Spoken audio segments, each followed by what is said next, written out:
Welcome back, ladies and gentlemen, to another episode of BSing Sports, BSing Fantasy Weekly. Here with me is Tim, as always. Tim, what's going on? Feeling good, having a good day.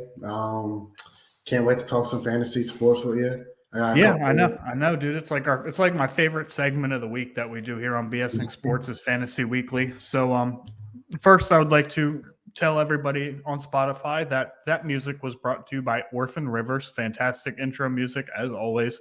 They do the intro and outro music for all of our episodes.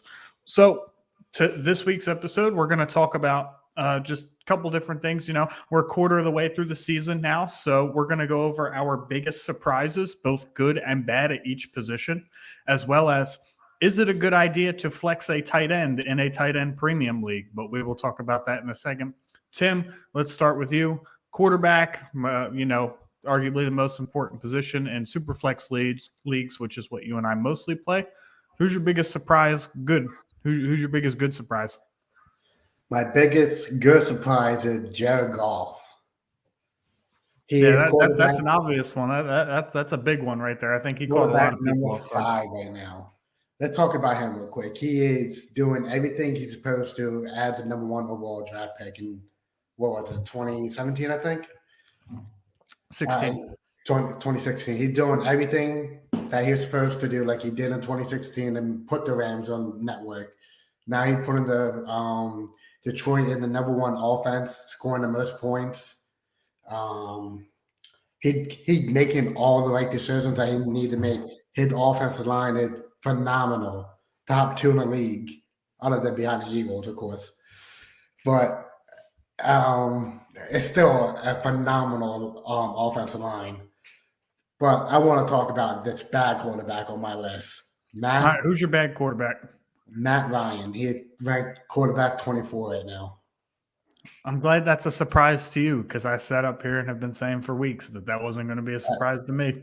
Listen, I drafted him in a lot of leagues, and I've been trading him out of a lot of leagues. He's not cutting it. Too many mistakes. He's not throwing the ball well enough. He too many fumbles. He can't handle the ball apparently when he gets hit. And he's 38 years old. He, like you said the other day on our It was yesterday. yesterday's show. You said people degress. It's okay to degress when you're 38 years old. You don't have it anymore. It happens, and that is it's trouble for Matt Ryan right now. Who is your good quarterback? My good quarterback is Daniel Jones, currently comes in at quarterback 14 on the season. I know that's not overly impressive, but given the fact that the guy has never had a higher than quarterback 24 finish, which is barely a quarterback 2, this is kind of an impressive season. You know, he's averaging 16.4 points per game, which is obviously a career high. And I know it's still early in the season, but he's just got a nice solid floor. You know, he's averaged, he has at least 6 attempts rushing in every game for at least 21 yards, and that provides a solid fantasy floor. You know, he's got games of 25, 21, 79, and 68 rushing yards with 2 touchdowns in the latter game. So he provides a nice safe floor, and he's thriving, you know, in that Brian Daboll offense. Yeah, My biggest bust, you know, so far to this point this year has got to be Justin Fields. You know, everybody thought Justin Fields was going to be exactly what Daniel Jones is, you know, a nice high-end QB2 option with a safe rushing floor because that's what he was at Ohio State. He was a very mobile quarterback, but instead he comes in at quarterback 32 on the year, and his best game is 13.6 points. He's scored under 10 points in 2 of his 4 games. He's just been a massive disappointment so far to this day. QB 32 on the season, like I said, and outside of his 2 passing touchdowns in week 1 and his 1 rushing touchdown in week 2, he is a massive concern for me. So I would definitely, you know, look to maybe sell Justin Fields to somebody who still has some faith because I definitely have lost all hope, and I was a big supporter of Justin Fields. So you know what's funny that this guy went on our leagues, Tim Monty. He asked if I wanted Justin Fields. I said I'll give you a 2023 third round pick. He said, "Nah, he's worth a little bit more than that." I said, "Not to me." I'm like, I have him in one of my leagues, and he gets there until he can draft a new quarterback next year. That's I all that is. I would see I would probably pay a second for him if I was real desperate for a quarterback, but if I have two weekly starting quarterbacks, I'm not. Yeah, I wouldn't even pay that for him. So, I I got mean, he Josh just has a long Allen. way to go, and it really looks like the Bears just don't care about him. So, Yeah, I got Josh Allen, Marcus Mariota, and David Mills. So I'm all right there. but yeah. So, Tim, why don't we go on to running backs, the next position? Who is your surprise good running back? So my surprise good running back is actually a backup running back, Jamal Williams. He is running back number 6 on the year. Yeah, there's another backup running back that is in the top 12, Khalil Herbert. I'll mention his name because I Yep. didn't plan on talking about him. But yeah, that's two guys that have started one game, a piece, and they're in the top 12. So Yeah, fantasy's been kind of weird for running backs this year. yeah, absolutely. But Jamal Williams doing everything he needs to be to prove that he is a starter and can be a starter. Unfortunately, he got DeAndre Swift in front of him, who is the better running back and better pass catching running back out the backfield, out of the backfield. But my bad running back is Rashawn Penny. Other than last week, he hasn't been doing anything. Kenneth Walker's taking more and more snaps. Other than last week, it looked like Pete Carroll don't know what he's going to do with the running back situation in Seattle, and I've been trying to move Penny because it looks like Pete Carroll wants Gina to pass the ball like he always had with Russell Wilson, and it's not going to change anytime soon. Yeah, I mean, outside of Penny's huge explosion this past week, he really hasn't done much in the productivity range. I mean, he is taking most of the snaps there. He is at a 70% snap share. So he's the clear cut number one for now, but he's just not doing enough with his opportunities as a whole to, stave off Kenneth Walker too long. Like I said, outside of this last game. So I can definitely see, maybe sell high off of this game and move on from him quickly. Your booze. My surprise good running back is actually going to be a surprise because I picked Nick Chubb.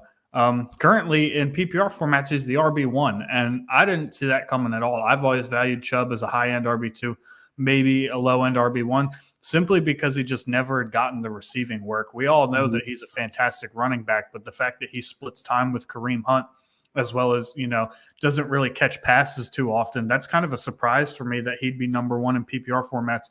Fun fact, though, he is the lowest scoring number one overall running back in fantasy in over 20 years. Yeah. Last year with Jonathan Taylor was like that too, right? Yeah, I think right now he's sitting at 85.6 points, and that is the lowest by about 20 points in over 20 years. Wow, So that's crazy. that tells you everything you need to know about the running back landscape going on right now. Tim, you accidentally declined one of Ty's trades. He popped in on YouTube to let us know. So yeah, but yeah, no, real quick. Yeah, Nick Chubb being number one overall is really surprising to me, actually, considering his recent history. But go ahead, Tim. So Ty, I did not accidentally decline it. It was I actually talked to Ryan right before the show, and he talked me into declining it because I didn't really talk him into it. It was kind of an easy decision. Tyreek Hill is worth a little bit more than Kareem, Kamara, and Christian Kirk. Kamara had him really in the backfield touches lately, and Christian Kirk had coming off a bad game, but he's still a pretty decent wide receiver. So no offense, Ty, I'm going to keep declining your trades. Unless you accept the one I sent you. Ryan. Yeah. And my surprise bad running back is Jonathan Taylor. He just simply hasn't gotten the same productivity or I mean, there's a game where he didn't even get the touches, Granted, most of the games he's getting the touches, he has 31, 9, 21, and 20 attempts on the ground, as well as 7, 1, 5, and 3 targets through the air. But he's just not doing anything with it. It's surprising. And this is a guy who finished as an RB6 his first year and then was obviously the RB1 last year. He currently sits at RB22. Now, I feel like his long-term outlook is fine. He is out for tomorrow night's game against Denver. He has been declared out. So I do think that long-term he'll be fine, but this is a very, surprising start. I mean, that's exactly what this episode is. A very surprising start. So a question, if you had Najee Himes in a league, would you start him tomorrow? No. Yeah, neither would I. Okay. No. All right. I would not be starting Naheem Hines tomorrow in any leagues. Two factors. One, you don't actually know how he's going to be involved in the offense. Secondly, it's a Thursday night game, so anybody that is questionable in terms of their usage in the offense, Thursday night games are just generally lower scoring. Plus, it's the Denver Broncos playing tomorrow night, so they generally have a pretty good defense, and the Colts offense as a whole is a mess. So the only one, honestly, that's really startable out of the whole Colts offense right now is Michael Pittman, and that's simply just because he gets hyper targeted. I wouldn't expect any touchdown progression from him. So you know what's funny? We're going to talk about wide receivers. Yep. My good one. Who's your big surprise wide receiver?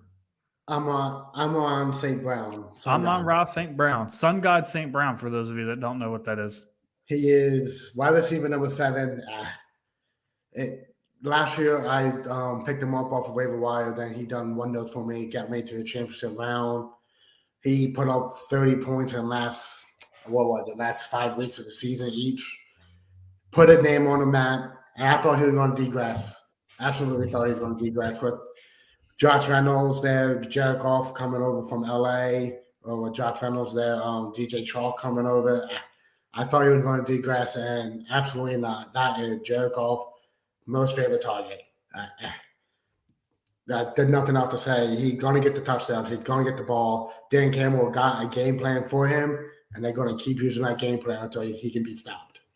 Yeah, Amon-Ra St. Brown was definitely a surprise to me too. I chalked up a lot of his receiving work to Hawkinson and Swift missing time last year, and that there were no other weapons besides him to throw the ball to. But I had him preseason comfortably in the low wide receiver 2, high wide receiver 3 range. But I'll probably admit at this point that I was definitely wrong about that. He should be a low end wide receiver 1, and honestly, in the conversation for top 5 dynasty wide receivers at this point. Oh yeah, absolutely. I'm 1,000% agreeing with you on that one. My surprise bad running back is not running back, wide receiver is Hunter Renfrow. Not surprised at all. I mean, I know he missed 2 games back-to-back weeks, but the first 2 games he played, he wasn't there at all. Derek Carr not throwing him the ball. That McDaniel, no, it's not McDaniel's. McDaniels, no, it is. Yeah, McDaniel's. He's not using his offensive weapons properly. You saw last week how they actually ran the ball for 100 and something yards against Denver, a good defense. That's what that offense is. You run first, make open passes for Hunter Renfrow, Devontae Adams, quick slants, and everything like that. And you notice they won a game when they actually ran the ball well. What do you got, Ryan? Yeah, I mean, to me, this is no surprise at all. Hunter Renfrow was very low on my draft board personally, even lower than consensus, simply for the fact that Devontae Adams was coming over there. You knew he was going to get all the targets. Darren Waller was coming back a little bit healthier. And Josh McDaniels has a history of running the football more than previous coaching staffs did there. So to me, this was no surprise at all, but I could understand, he might have had some wide receiver 3 or weekly flex appeal, but not even to me. So I'm not surprised at all by Hunter Renfrow's regression. The good surprise for me is kind of a just surprise altogether is Christian Kirk sitting at wide receiver 10 right now. I mean, truthfully, I didn't see that coming at all. When he signed that 4-year, $72 million deal in the offseason, everybody in the football community, everybody in the fantasy community, they laughed. They were like, that is an overpay. That is just terrible. It's egregious. And granted, it's only 4 weeks, but Doug Peterson has found a way to get him his targets. I mean, we're talking about a guy who was wide receiver 26 last year, honestly, just because, DeAndre Hopkins had missed some time to injury. They didn't have anybody to throw the football to, really. I think he finished as a wide receiver 26 last year. So, yeah, he finished as a wide receiver 26 last year. Didn't even crack 1,000 yards. Barely had 100 targets. This was laughable. 5 touchdowns, and to this point in the season, he's got 36 targets through 4 games. So he's got a nice, safe floor, getting 9 targets a game, and 20 receptions for 327 yards and 3 touchdowns. He's the number 1 receiver in Jacksonville. He's probably I touched on this in the previous show. He's probably the best receiver Doug Peterson's ever had. Oh, yeah, I definitely agree with that. So let's say Let's say Chris Godwin comes available from free agency next year. You know, before this season started, Chris Godwin to Jacksonville, I had that written down for about 2 years when Chris Godwin's contract was coming up. Like Okay. I had it set in stone. It was going to happen. There was no way that it wouldn't because he would finally be the number one receiver, clear-cut best receiver. And now maybe Chris Godwin to Chicago, where he can be the real number one receiver. Maybe he goes to Indianapolis, pairs with Michael Pittman. I don't know. I do think Chris Godwin leaves as Tom Brady ends up retiring in the offseason. But we'll Well, I'm touch going on to bring that up later. this comment real quick. What? I'm going to bring up this comment. Ty H said Cook is a huge surprise. Barkley would be my surprise running back.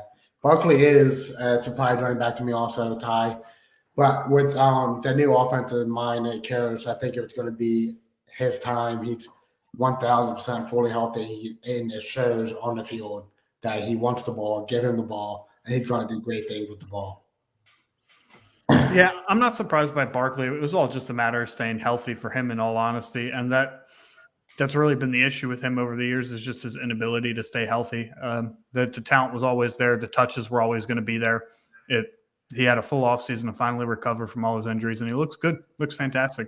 That and the Giants are decimated at wide receiver, so he ultimately is what their offense runs through. My bad surprise for wide receiver right now, though, is DJ Moore. I mean, we're talking about a guy that's been quarterback proof his entire career, definitely finishing the low wide receiver 2 area. And then Baker Mayfield comes in, which is supposed to be the best quarterback that he's ever played with in his career. He made Jarvis Landry a wide receiver 1 a few years ago. And DJ Moore's nowhere to be found. He's all the way at the bottom at wide receiver 51. Look, if it's redraft, I would probably hold him on the bench until he starts proving something. If it's dynasty, I wouldn't really worry about it at all. But DJ Moore, 6 targets, 6 targets, 6 targets, 11 targets. This is just Baker Mayfield being bad. I don't know whether he's just not in sync or if he's just all of a sudden, a Sam Darnold-esque quarterback. But he was supposed to be an upgrade for DJ Moore. This was supposed to be his time to shine. So, but now I'm to the point where, we've said for years, DJ Moore could be a wide receiver 1 with a better quarterback. Like, could he? Do you think DJ Moore ever could be a wide receiver 1 with a better quarterback? From what it shows right now, no. He had the best quarterback he ever had, but Baker is not utilizing him enough. He thinks Larry Anderson's the number 1 there, apparently, and definitely not true. But you saw last week when Baker threw this Christian McCaffrey and DJ Moore, they scored a touchdown in the fourth quarter. Like, maybe he goes off of that and keep going with it and running with it, and he had the chance. But as of right now, Baker don't utilize him more. No, he is not going to be a wide receiver 1. Yeah, we're talking 8 points against a weak Cleveland defense. We're talking 13.3 points against the Giants, 2.5 points against the Saints, who have given up some points to wide receivers this year, and 12 against Arizona. So he's definitely not meeting the early season expectations to this point. And he has been my biggest disappointment at wide receiver. To roll into the main topic of the show, Tim, who is your good and bad surprise at tight end? My good surprise at tight end is Conklin. I don't remember his first name. Tyler Conklin? Yeah, Tyler Conklin, yeah. He is tight end number 9 right now. And last year he wasn't doing too well. I think he was hurt, I think. I'm not too sure on that one. Don't quote me on that. But it looked like Joe Flacco really utilized it when he needed to be open. He was open. Even you saw it last week with Zach Wilson. He got open when he needed to be, and it was good for them. Tyler Conklin, he got a couple touchdowns 2 weeks ago against the Browns, I think. He had a good matchup last week. And I think Zach Wilson is going to utilize him more that, hey, I have a good tight end here. He's going to catch me the ball. When I throw it to him, I'm going to use him. Yeah, Zach Wilson even kept his targets up. That was kind of one of the big questions, was Joe Flacco just throwing to him because Joe Flacco likes tight ends, or, what was he going to keep up the same, kind of production with Zach Wilson? And he saw the same target share this past weekend. So there's no reason to believe that he wouldn't. My bad running back and Tim Hawkins over here, it's really high on Hunter Henry. We're Mac Jones. You mean tight end? You said running back. Oh, I'm sorry. Tight end. Go again, answer that. Keep going. Keep talking. Hunter Henry hasn't done nothing this year. He tight end 52. out of a lot of tight ends. It looked like Mac Jones or even Zippy last week had been targeting him a lot. He is a red zone target for them, and they're getting not using them. The problem is they really don't get in the red zone often, apparently. So they can't use them if they don't get into the red zone, right? We got mine. When it comes to fantasy football, to really, what you tend to look at are opportunities. So, what I mean by opportunities is you look at targets for receiver, you look at how many touches a running back gets, how many times a quarterback throws. Uh, and those are the things that you really kind of base off of because those things tend to stay consistent. Diggs is going to get his 160 targets this year. DJ Moore is probably still going to end up with 140, 145. Deontay Johnson in the same neighborhood. Touchdowns, if you are banking on touchdowns being scored by players, you are setting yourself up for failure because your team's either going to be really good or really bad. And that's what Hunter Renfrow did last year. A lot of his points came off of touchdowns. Touchdown regression does happen. It's a real thing in fantasy football. So, like Dawson Knox, for example. Dawson Knox right now sits at tight end 23 the year after he was tight end 8. Why? Well, I did the math earlier. He is on pace to see the same exact amount of targets that he saw last year. So why is he 15 spots lower? He has no touchdowns. Yep, exactly. He had 8 last year. He has none this year. Touchdowns are such a gimmicky stat, and especially in the tight end neighborhood because this brings up the point that I was going to go to that we were talking about earlier when we were talking about a trade. You said you were still high on Dalton Schultz, and I said I was going to hold Dawson Knox. I was listening to another show, and the host made up a really good point. Pete, we will get to your question in a second. I see it there. Anybody who doesn't own Travis Kelce or Mark Andrews on a week-in, week-out basis is going to be struggling at tight end. Even TJ Hawkinson, who's the number 3 tight end right now, he's the number 3 tight end because he absolutely went bananas this past week. Before that, he really hadn't done a whole lot. I don't think he had a single game over 10 points in tight end premium leagues, which is not good. So unless you own Mark Andrews or Travis Kelce week to week, you're just hoping and praying that one of them catches a touchdown. That's kind of the way that the tight end landscape is going out to be. Darren Waller's even sitting in the low tight end 1 range anymore. The tight end market's just getting thinner and thinner. Pitts isn't panning out right now as we all thought he would. He's obviously taken a huge step back in his usage in the offense this year. So rarely tight ends are the number 1 target on their team. So it's no coincidence that the 2 who are the number 1 tight ends on their team are the only 2 that you can really count on week in and week out. Maybe George Kittle is still a plug and play. He's athletically gifted, but he's had an injury past. I would personally take him out of that category, but you could probably talk me into it. So maybe Kittle, maybe 2.5 tight ends that you can rely on a week in, week out basis. So outside of that, the tight end market is so scarce. Pete, what's up? We're going to answer Pete's trade first. Hey guys, I've got a fine gentleman in my league trying to trade me Alan Lazard and Dalvin Cook, I'm assuming, with a first rounder for Tyreek Hill and a Patriots running back. So it's either Damian Harris or Ramondre Stevenson. I hope it's Stevenson. What do you think? I would absolutely keep Tyreek Hill. Everybody else, man. I like Tyreek Hill so much that he's wide receiver 3 right now. But listen, the Patriots running back, you don't know what's going on with them. You don't know who's going to get more touches this week or that week. They've been splitting the carries nonstop. Like Ryan pointed out to me earlier this week, they've been 50-50 on touches. Lazard is doing. I love that we spelled lizard here. That's what really gets me about this. This is Pete. Oh man. No, Pete, take that trade, Pete. Take that trade. Yeah, I'm about to say, isn't this you? Didn't you just advocate against your own side? Yes. No wonder you get fleeced on every trade. You're really bad at this. Yes, count on me, Pete. That's fine.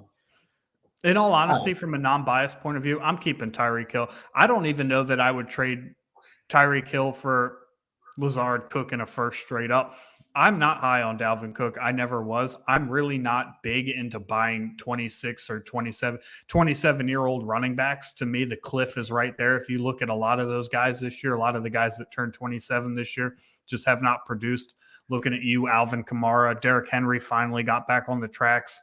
A lot of them older ones just aren't producing. So, yeah, having the first rounder is nice, but I would need more for Tyreek Hill. He's going to be a top 5 weapon at the wide receiver position for years to come. So that's just my take on that. Yeah, Pete, count on me, please. Ty H asks, what is Travis Kelce's trade value in dynasty leagues? Okay, this is an interesting question. To me, this is kind of on a similar plane as like Tom Brady. Like the cliff is there. We know Travis Kelce is 34 years old this season. So for me in a tight end premium league, if I know that I am going to win, I might pay a first and some change for that, to be honest with you, because as I just previously alluded to, the tight end market and the way that the landscape is going out for that position is so incredibly scarce. Deluxe, we'll get to your question in a second. I do see it. I apologize. Anyway, back to Ty's question. The tight end landscape is so weird and inconsistent. Travis Kelce's one of the 2.5 tight ends that you can set and forget. But yeah, if I'm a competing team, I'm paying a first and probably a second for Travis Kelce, to be honest with you, because he might still have a couple more years left in him. So that's probably what I would say it is. And if you're selling him and somebody gives you something like that, I would destroy the accept button as fast as humanly possible. Yeah, I agree with you, Ryan. If you're in a rebuild mode in Dynasty, I would trade Travis Kelce for a first. I would ask for 2 first-round picks if I was in a rebuild selling Travis Kelce, because in all honesty, have a good night, Pete. In all honesty, like the tight end markets sucks. So I mean, Pitts probably isn't worth as much as he used to. I would be more willing to pay for Travis Kelce at cost than Kyle Pitts at cost, hands down. Yep, I'm 100% agreeing with you on that one. Yeah, so that's me personally. Deluxe asks the question, Gabe Davis for Brandon Cooks, thoughts? I personally have never liked Gabe Davis. To me, he has had one great game in his whole career, and it was in the NFL playoffs. It wasn't even during the fantasy season.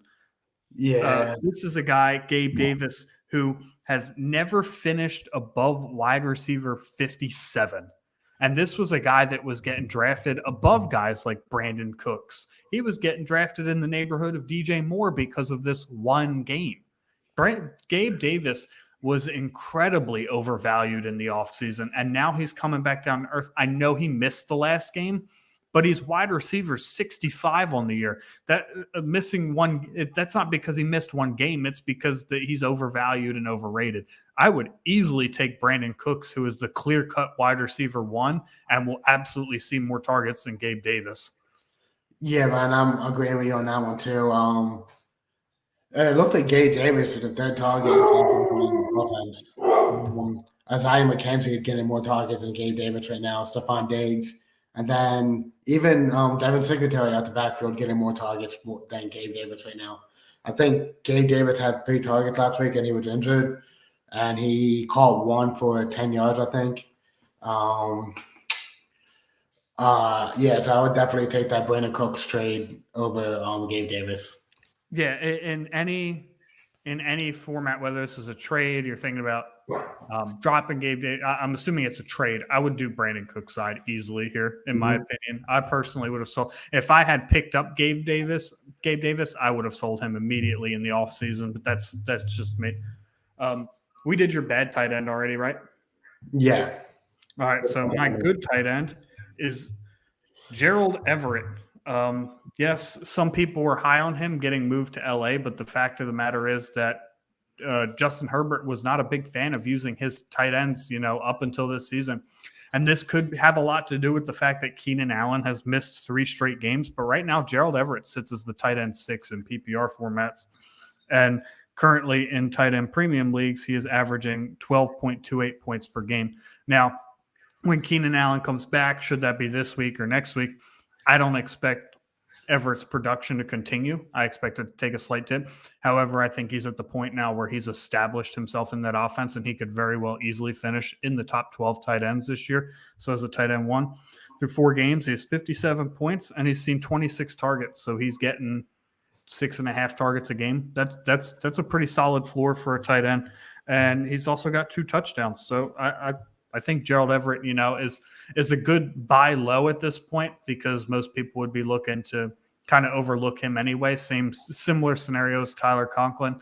Yeah, he just surprised the hell out of me. I did not see that coming. I thought Allen, Williams, Eckler would do their thing, and Justin Herbert would continue to neglect his tight end. Yeah, I agree with you, Ryan. Keenan Allen going down really helped his value right there. I heard he got a trade from my brother-in-law about Gerald Everett. Yeah, he asked for a little bit too much, so I backed out of that trade. But yeah, I told him he was asking too much. I told him I didn't like that trade at all. Yeah, I backed out of that trade. My bad surprise to me, though, was Cole Kmet. Man, I had this.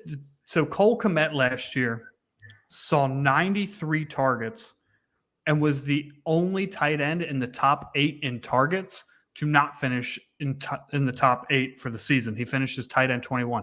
Why? Because he had 0 touchdowns.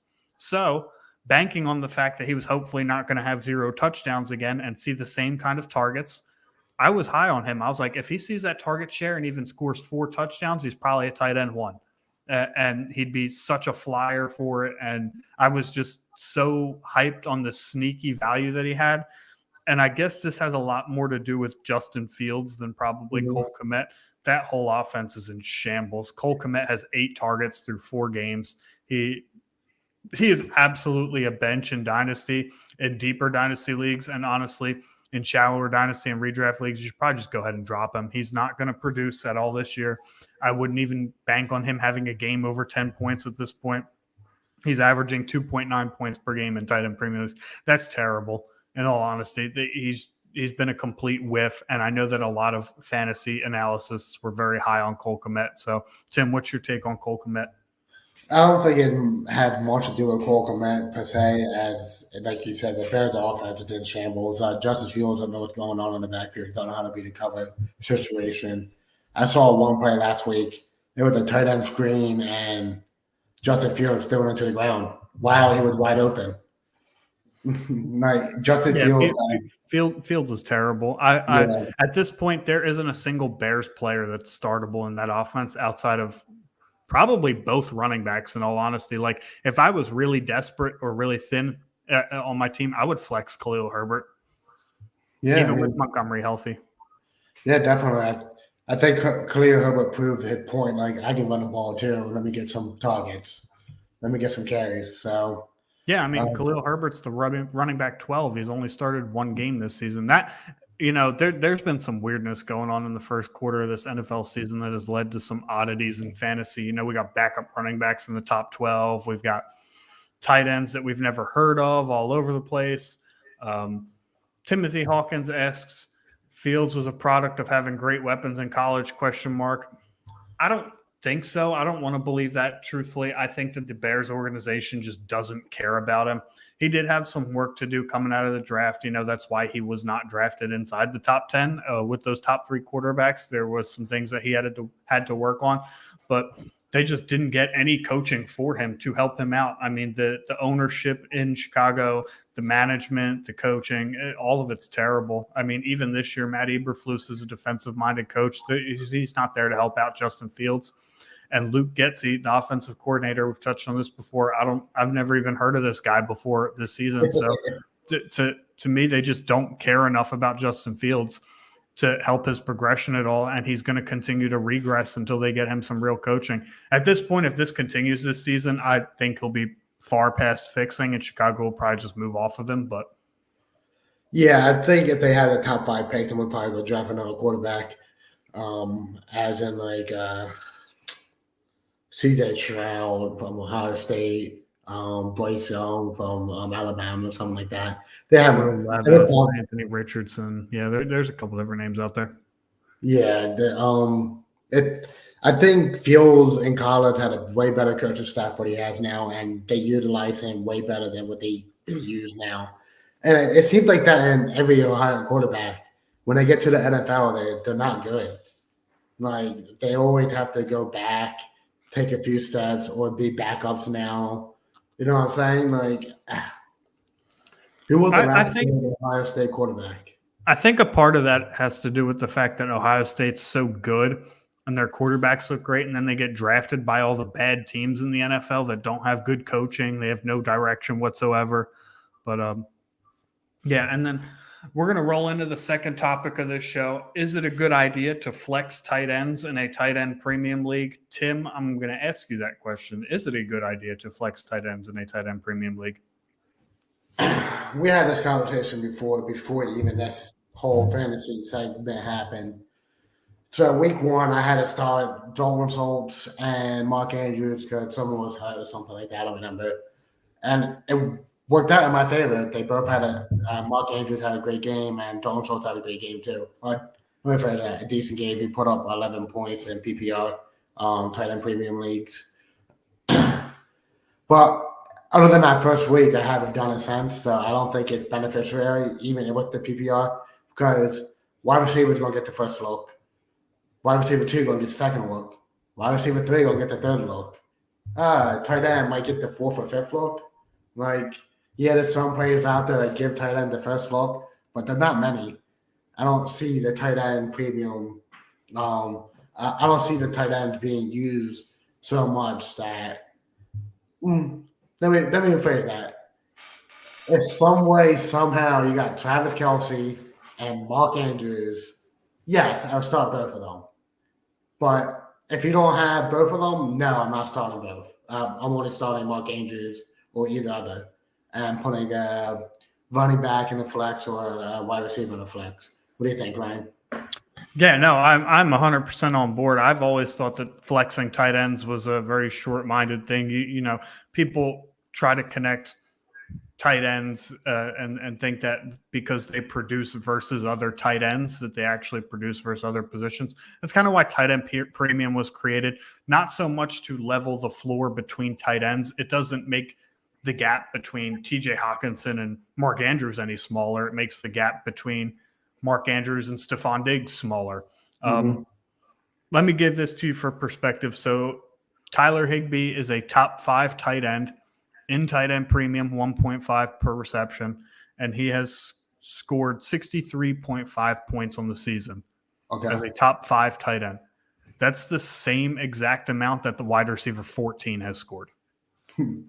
It's not a big difference. I mean, I mean, you're telling me 13 other receivers have scored the same amount as 4 tight ends. You know, the tight end position is so thin, and tight end premium has helped. You know, the idea, it's recently started, you know, within the last 5 years or so, and it's really helped boost the value of tight ends amongst the rest of the league. But it's not one where it's like, okay, well, if I have somebody not named Andrews or Kelce, I can flex them on a weekly basis. That's not what this was for, and it's not a good idea to do that because you're just letting yourself down.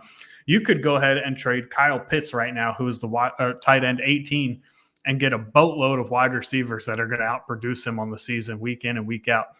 Like in tight end premium, you could probably get a DJ Moore. You could get you could even go as high as T Higgins. You could get T Higgins and maybe a little bit in a tight end premium for Kyle Pitts because his value is so outrageous. And T Higgins will outproduce Kyle Pitts probably year in and year out. Mm-hmm. So it's I think it's a terrible idea unless you're really desperate or you have both Kelce and Andrews. Those are the only 2 ways that I would do that, but it's not for me. I don't think that people should do that. All right, I got a trade we can talk about real quick. All right, got a trade. Yeah, it is right now. I made it earlier. I'll be honest about it. It was Tyreek Hill for T Higgins and Treylon Burks. What do you think about that? That's a solid deal. That's about what it's going to take to get Tyreek Hill, in my opinion, is a solid guy. I mean, essentially that's 2 firsts and a little bit more for Tyreek Hill, which is, you know, in draft capital, probably what you would get for him anyway. So I think that's a solid all around deal. If you're hurting for like wide receiver depth, or if you're going for the rebuild, obviously the Higgins side is the way to go. But if you're looking for the stud, take the Hill side. All right, so I got another one for you for T. Higgins. Robert Woods, a 25 third and a 25 first. No. Yeah, that's what I said. I said no. One, T. Higgins is a young asset that's going to outproduce Robert Woods anyway. Two, even if you were crazy enough to sell T. Higgins in a rebuild, why would you do that for picks 2 years in the future? Mm-hmm. I might have another trade here. Give me a second. Okay, I got it right here.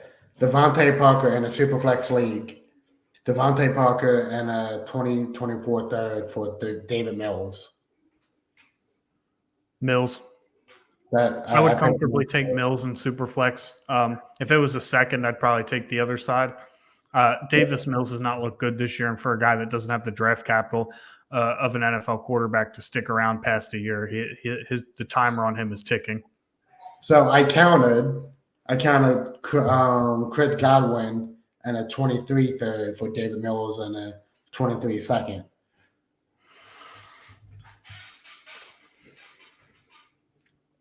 That's an interesting trade.